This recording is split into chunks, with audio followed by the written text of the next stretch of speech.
పెళ్లి చూపులు మూవీతో ఓవర్ నైట్ విపరీతమైన డిమాండ్ సంపాదించేసిన తరుణ్ భాస్కర్ ఇప్పుడు ఆనందంతో గంతులేస్తున్నాడు.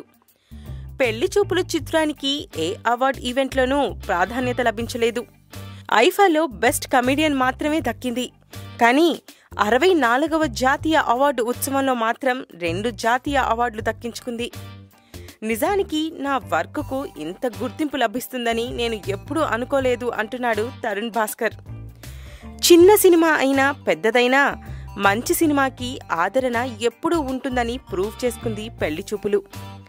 తరుణ్ భాస్కర్కి మణిరత్నం సినిమాలంటే చాలా ఇష్టమట.